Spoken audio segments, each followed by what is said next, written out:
하나님의 주신 은혜가 우리 가운데 풍성하기를 축복합니다. 올 한 해 우리가 살펴보면 참 많은 일들이 있었습니다. 자연재해로부터 시작해서 또한 우리가 안전을 지키지 못해서 일어나는 사건들, 또 뭐 요사이는 묻지마 사건, 폭행이라든지 이런 사건들이 얼마나 많이 있습니까? 이런 가운데 한 해를 지켜주신 하나님 앞에 영광을 돌립니다. 올해는 과일을 준비를 했는데 과일이 얼마나 비싼지 몰라요. 지난해 35,000원 하던 과일이 올해는 7만 원이에요. 7만 원. 그런데다가 과일 색깔도 제대로 안 났어요. 맛도 없어요. 맛도 없더라. 우리 동생도 과일 가게를 하면서 농사를 짓는데 영월에 농사를 짓는데 보면은 꽃이 한창 필 때 추위가 와갖고 냉해를 입어서 열매를 못 맺어서 작년에 3분의 1 정도밖에 안 된대 수확이. 그리고 여름 내내 비가 많이 와서 이 맛도 없고 색깔도 없어요. 그래서 올해 어떻게 하냐 그랬더니 형님 괜찮아요. 오히려 감사해요. 왜 그러냐 그랬더니 과일값이 하도 비싸갖고 작년보다가 낫대요. 그러니까 모든 것이 협력하여 좋게 하시는 거예요.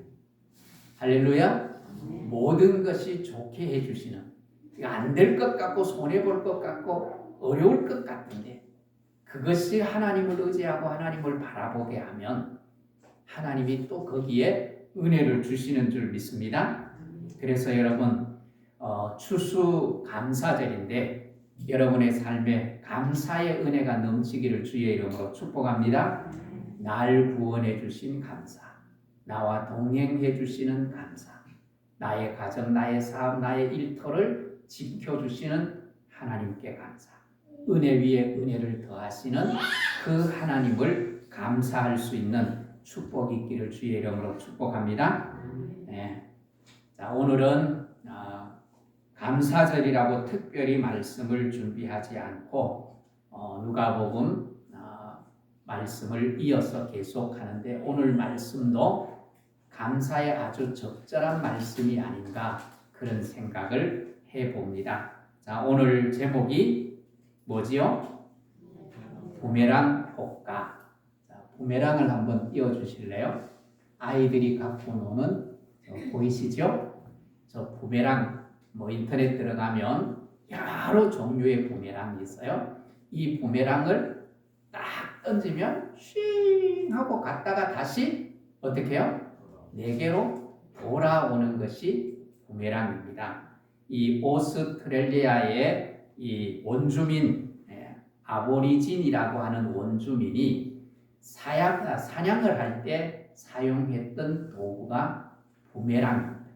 그래서 이 부메랑을 딱 던지면 사냥감을 이게 낚아채서 사냥을 하기도 하고, 그것이 목표물에 닿지 않을 때는 다시 어떻게 해요? 내게로 돌아오는데, 내게로 돌아올 때 거기에 중요한 것이 있어요. 그게 뭔가 하면 내게로 다시 돌아올 때 그것을 부메랑을 잘 다루지 못하면 내가 그 부메랑에게 상처를 입을 수 있어요. 해를 당할 수 있어요. 그래서 부메랑은 던지면 내게로 돌아오지만 그것이 내게 좋을 수도 있고 내게 나쁠 수도 있다는 것을 우리가 기억해야 됩니다. 그런데 오늘 본문을 자세히 보면 부메랑 효과가 생각나는 본문이 오늘 본문의 내용입니다. 본문에 보면 하지 말아야 할 것과 해야 할 것이 오늘 소개하고 있죠. 그런데 모든 것이 다 하지 말아야 할 일도 해야 될 일도 모든 결과를 결국은 내게로 뭐 한다는 거예요? 다시 돌아온다는 거예요. 다시 돌아온다는 거예요. 그래서 하지 말 것을 해도 그것이 내게로 돌아오는데, 내게로 돌아오는데 그것은 내게 뭐를 입혀요? 해를 입힙니다. 손해를 입힙니다. 나를 힘들게 만듭니다. 그러나 꼭 해야 될 일을 했는데 그것이 내게 다시 돌아올 때는 그것은 나에게 좋은 것이 됩니다. 축복의 계기가 된다는 것을 오늘 본문을 통해서 우리에게 보여주고 있어요. 그래서 우리가 무엇을 하든지 잘 분별하고 판단해서 하는 것이 얼마나 중요한가를 또한 본문을 통해서 우리에게 가르쳐주고 있어요. 자, 오늘 먼저 하지 말아야 할 것에 대해서 우리가 함께 살펴보겠습니다. 그것이 내게 돌아오면 내게 손해가 되는 것이 있어요. 자, 37절을 보십시오. 비판하지 말라 그리하면 너희가 비판받지 않을 것이요 정죄하지 말라 그리하면 너희가 정죄받지 않을 것이요. 그랬어요. 우리가 하지 말아야 할 것이 뭐죠? 비판, 정죄하지 말라고 말씀합니다. 왜 성경이 주님이 우리에게 또는 성경이 우리에게 비판하지 말고 정죄하지 말라고 말하는가 하면 성경에서 그 중요한 이유를 우리가 찾아보면 비판이나 정죄의 몫은 나의 몫이 아니라 누구의 몫이에요? 하나님의 몫이에요. 하나님의 몫. 그래서 다윗도 원수를 미워할 수 있는데 미워하지 않는 이유가 뭐예요? 그것은 내 몫이 아니라 하나님의 몫이라는 거예요. 그뿐만 아니라 오늘 본문에서도 우리에게 정죄와 비판을 하지 말아야 할 분명한 이유를 예수님이 우리에게 교훈해 주고 있습니다. 그 이유가 뭡니까? 비판과 정죄를 하게 되면 그 비판과 정죄가 결국은 누구에게로 돌아온다? 내게로 다시 돌아온다는 것입니다. 그래서 비판을 하면 비판한 내가 비판을 받을 수 있고 정죄를 하면 정죄를 한 내가 또다시 뭘 받을 수 있어요? 정죄받을 수 있다는 것입니다. 그래서 오늘 우리는 이런 내게로 돌아와서 나를 해할 수 있는 것, 내게 손해를 끼칠 수 있는 것을 주님은 뭐 하지 말라고요? 하지 말라고 말씀을 하고 있어요. 마태복음 7장 2절에도 보면 이렇게 말합니다. 너희가 비판하는 그 비판으로 너희가 비판을 받을 것이요 너희가 헤아리는 그 헤아림으로 너희가 헤아림을 받을 것이니라. 그래서 비판하는 자에게 비판이 돌아오고 정죄하는 자에게 정죄가 돌아온다는 것입니다. 그래서 우리가 비판이나 정죄보다가 이해하고 또 조율해 나가는 것이 얼마나 중요한지 우리에게 교훈해 주고 있는 것입니다. 그래서 여러분 비판할 일이 생기면 우리가 살다 보면 비판할 일이 있어요 없어요? 정죄할 일이 있어요 없어요? 있어요. 그런 일이 생기면 자세히 들여다봐야 돼요. 정확한 정보를 잘 수집해서 그것을 잘 정리할 필요가 있다는 것입니다. 특별히 정죄하는 일은 우리가 특별히 자제를 해야 합니다. 여러분 지금 우리가 살아가는 세상은 어떤 세상이에요? 비난과 정죄가 난무하지요? 비난과 정죄가 얼마나 난무한지 모릅니다. 특별히 요사이는 SNS, 사회관계망이 얼마나 발달을 했는지 누가 한 사람이 지목하여서 비판을 하면 그 사람과 아무런 관련이 없는 사람들도 어떻게 해요?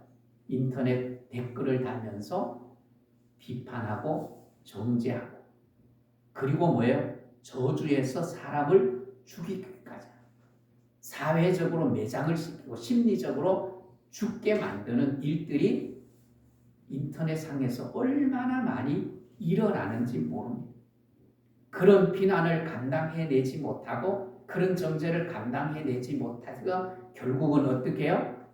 실제로 자살하는 사람이 있어요 없어요? 있잖아요. 이게 얼마나 무서운 결과를 가져오는지 모릅니다. 그래서 누군가가 한 사람을 뭐 탤런트라든지 연예인이라든지 아니면 정치인이라든지 이런 한 사람을 누가 정죄해서 이 인터넷에 뜨면 득달같이 사람들이 달라들어서 그 사람을 물고 뜯고 어떻게 해요? 난리가 나죠. 난리가 나죠. 그런데 그렇게 하면 그 결과가 결국은 누구에게 돌아온다고요? 나에게 돌아온다. 그래서 여러분, 뭐 우리 성도님들은 큰 성도님들이 없겠지만 혹시라도 댓글에 남을 비난하거나 나를 정죄하거나 저주하는 글 안 달기를 주의 이름으로 축복합니다. 자제하셔요. 왜? 그것이 내게로 그리고 그것이 내 자녀들에게 돌아온다고 생각을 해보세요. 끔찍하잖아요. 끔찍하잖아요. 내가 하면 나도 당하는 거예요. 그래서 주님은 뭐라고 말씀하지요? 그것이 너희의 목도 아닐 뿐만 아니라 그것 하면 그게 내게로 뭐예요? 돌아온다. 비판하지 말라.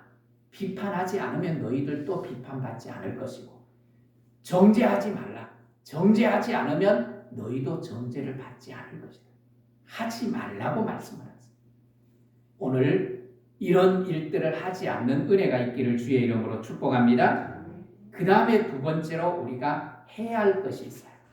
해야 할 것이 있는데 이것은 어떻게 해요? 적극적으로 해요. 적극적으로. 왜냐하면 그것이 내게로 돌아왔을 때 그것은 내게 뭐 하는 것이에요? 좋은 것이에요. 유익된 것이에요. 축복된 것이에요. 그래서 해야 하는 거예요. 자, 오늘 37절 하반절부터 한번 보십시오. 용서하라 그리하면 너희가 한번 읽어주십시오. 시작.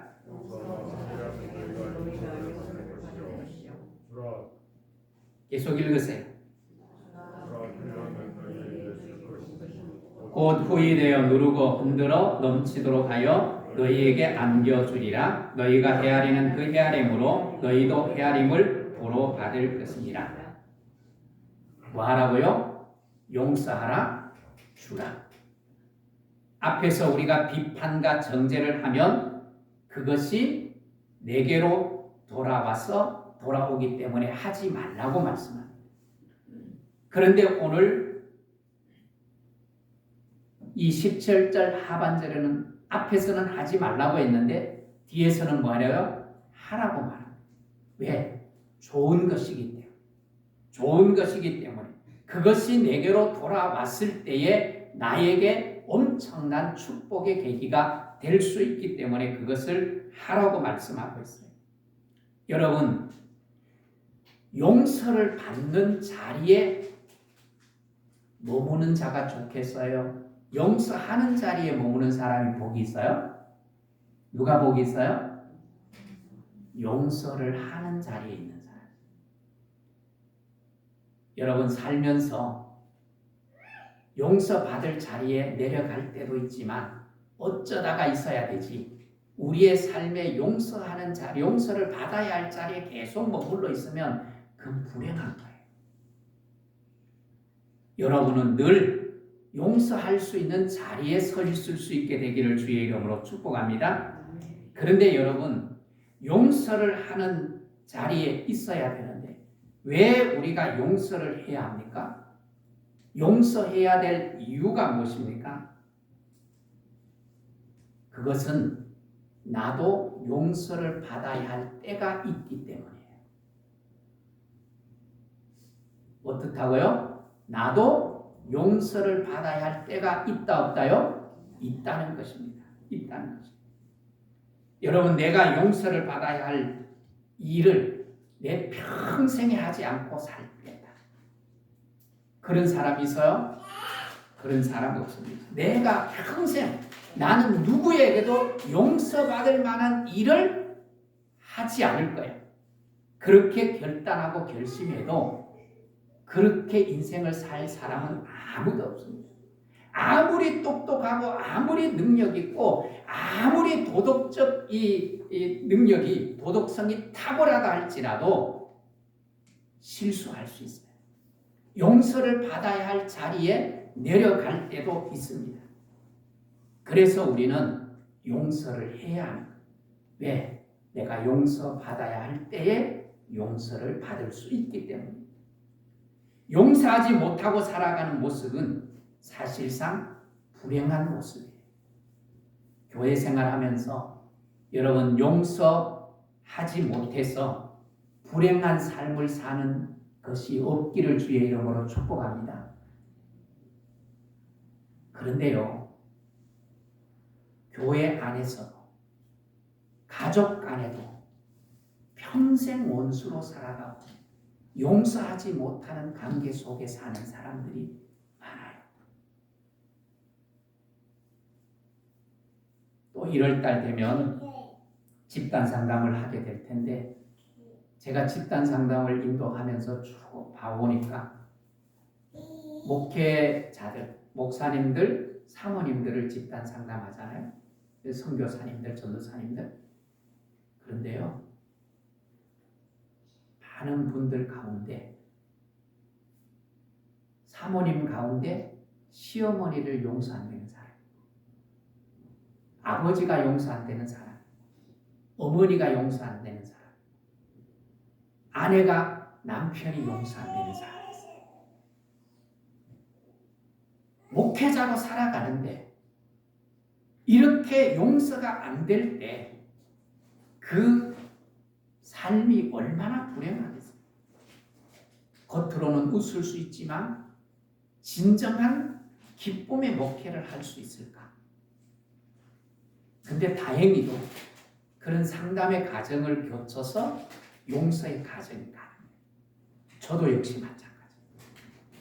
여러분, 이렇게 용서를 할 때 우리가 용서받을 수 있는 거예요. 그런데 오늘 용서를 하지 못한다면 그 인생은 불행한 인생. 더 나아가서 용서를 하지 못하면 그 죄는 계속해서 나를 따라다니면서 나를 뭐 할까요? 괴롭힙니다. 괴롭혀요. 그래서 용서를 해야 하는 거예요. 오늘 축복합니다. 용서하는 은혜가 있기를 주의 이름으로 축복합니다. 그 다음에 주님이 뭐라고 말씀하지요? 주라고 말합니다. 38절에 주라 그리하면 너희에게 줄 것이니 그렇게 말합니다. 여러분, 주는 자가 되기를 주의 이름으로 축복합니다.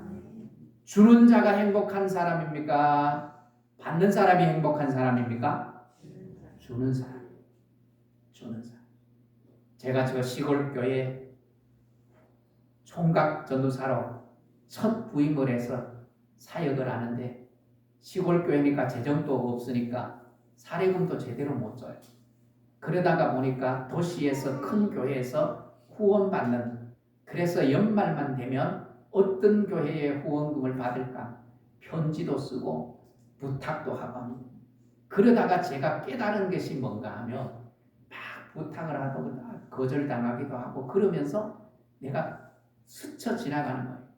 아, 내게 거지 근성이 있구나. 거지 근성이 있구나.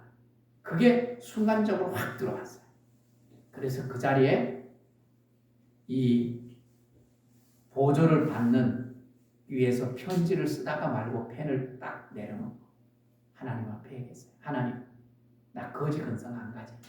내가 평생 어떤 어려운 환경 속에 있어도 하나님, 내가 남에게 얻어먹는 인생 되지 않게 주는 인생 되게 주는 인생. 오늘 아침에 신건사님 모시러 가는데 그 여성시대 양희은 그 편지를 읽어주는데 딸이 아빠에게 편지를 썼는데 그 내용이 뭔가 하면 아빠, 나는 어떤 어려운 환경 속에 있어도 웃을 수 있고 행복해질 수 있어요. 그러면서 아빠가 그것을 내게 물려주어서 감사해. 제가 운전하다가 눈물이 나더라고요. 눈물이. 이거예요. 내가 이겨낼 수 있는 힘. 그리고 남에게 힘 없어도 내가 줄 수 있다는 건 얼마나 큰 축복인지 모릅니다. 사도행전 20장 35절에도 뭐라고 말합니까? 받는 것보다가 주는 것이 뭐 있다? 복이 있다고 말합니다. 여러분, 인생 속에서 남에게 얻어먹는 인생이 아니라 주는 인생으로 살아갈 수 있기를 주의 이름으로 축복합니다. 그래서 오늘 주라고 말씀합니다. 주라. 주께서 주시면 사실상 우리 것 있어요, 없어요? 하나님 거로부터 왔잖아요. 주인은 누구예요? 하나님이세요. 주님이세요. 그 주인 되신 주님이 우리에게 뭐예요? 주라고 말씀하세요. 그렇게 주라고 말씀하시면서 주님이 우리에게 확실한 보장을 해주시는 거예요. 어떤 보장을 해주십니까? 자, 오늘 38절을 한번 보십시오. 38절 하반절에 보면 그리하면 주면 너희에게 줄 것이니 곧 후이되어 누르고 흔들어 넘치도록 하여 너희에게 안겨주리라. 너희가 헤아리는 그 헤아림으로 너희도 헤아림을 도로 받을 것이라. 정말 놀랍지 않습니까? 주기는 내가 줬는데 그건 준 그 사람이 내게 주는 것이 아니라 누가 내게 주신다고요? 하나님이 내게 주신다. 하나님이 내게 주신다. 그런데 하나님이 내게 주실 때 우리 사람들과의 관계 속에서 한번 보십시오. 내가 준 만큼 줘요, 안 줘요? 준 만큼 절대 안 주잖아요. 그래서 자녀들한테도 준 만큼 줬는데 안 오니까 서운해하잖아요. 그런데 하나님은 내가 줬는데 그 사람으로부터 받게 하시는 것이 아니라 하나님이 주시는데 엄청나게 주셔요. 어떻게 주신대요? 누르고 흔들어 넘치도록. 옛날 시골의 가마에 그 타작해서 이 배를 넣을 때 막대기 넣어갖고 막 흔들잖아요. 그리고 이 마대포대를 들고 땅에 치기도 하잖아요. 그래서 꽉꽉 채워서 하나님이 누르고 흔들어 넘치도록 우리에게 안겨주시겠다고 말씀을 하시는 거예요. 여러분, 내가 준 사람이 내게 갚을 때는 내가 준 만큼 거의 안 하죠. 거의 안. 그런데 하나님이 갚아주시면 엄청나게 주십니다.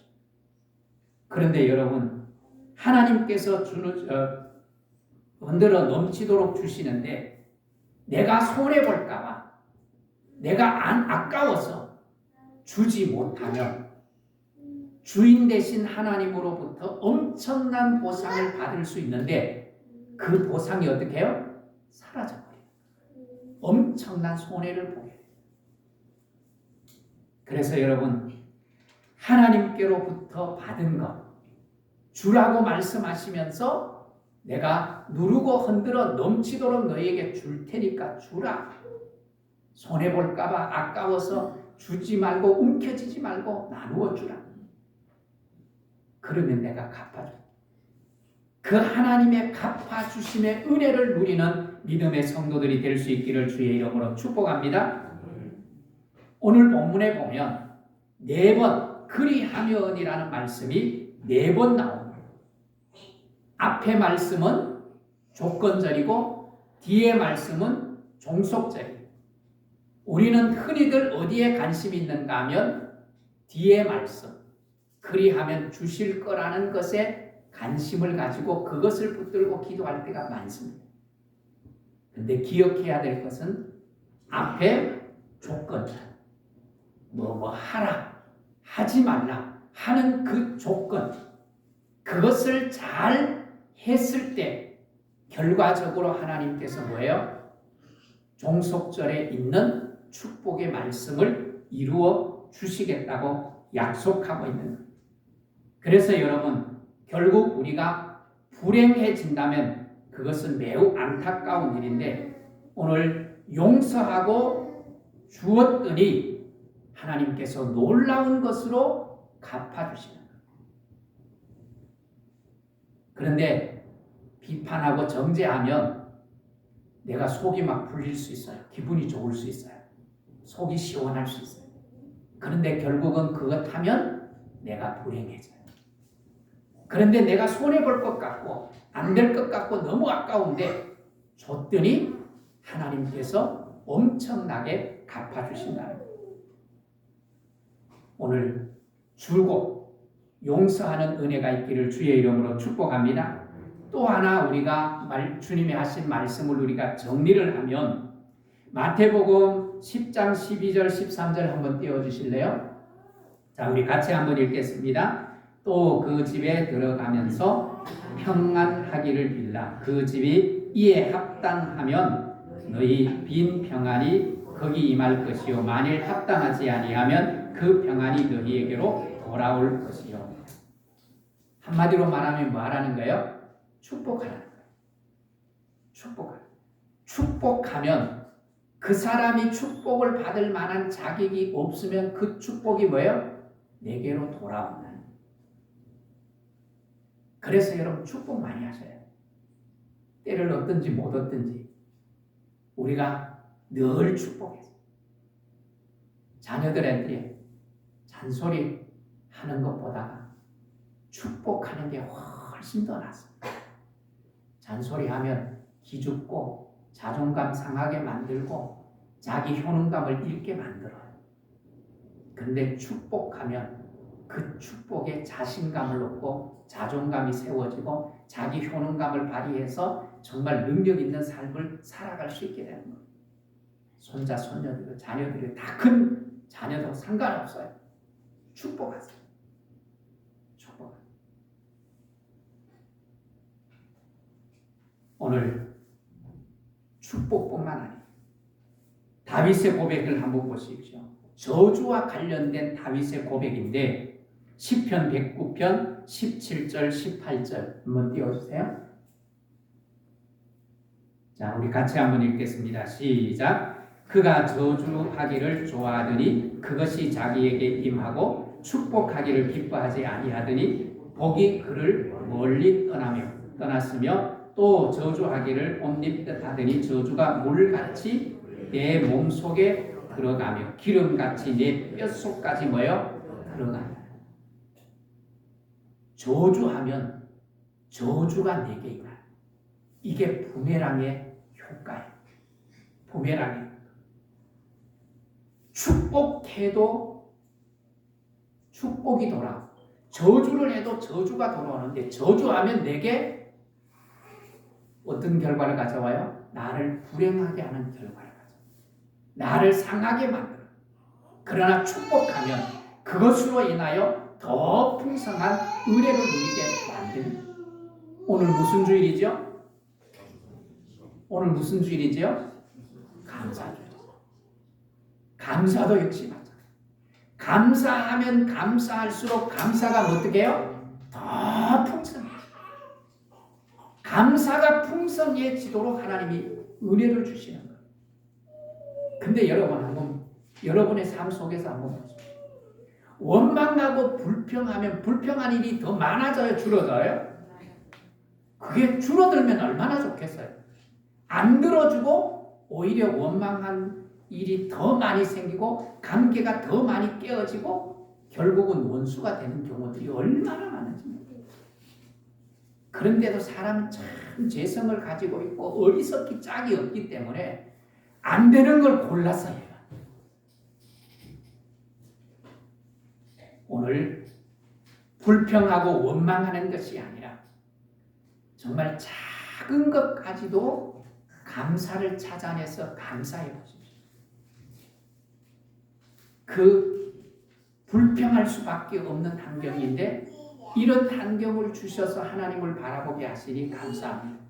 그러면 그 불행하게 다가왔던 그 환경이 역전되어서 하나님 대박이 나도록 만들 수 있게 하시는 분이 하나님이세요. 왜? 모든 것이 와기 때문에 협력하여 선을 이루게 하시는 분이 하나님이십니다. 그분이 능력자이십니다. 그분이 나의 뭐가 되시기 때문에요? 아버지가 되시기 때문에. 그래서 반드시 내가 하나님 앞에 불평하고 원망할 일이 있어도 그것을 바꾸어 감사하고 찬양할 때 하나님은 나에게 더 많은 감사로 풍성하게 채워주시는 줄 믿습니다. 그런 은혜를 누리는 복된 성도들이 될 수 있기를 주의 이름으로 축복합니다. 축복합니다.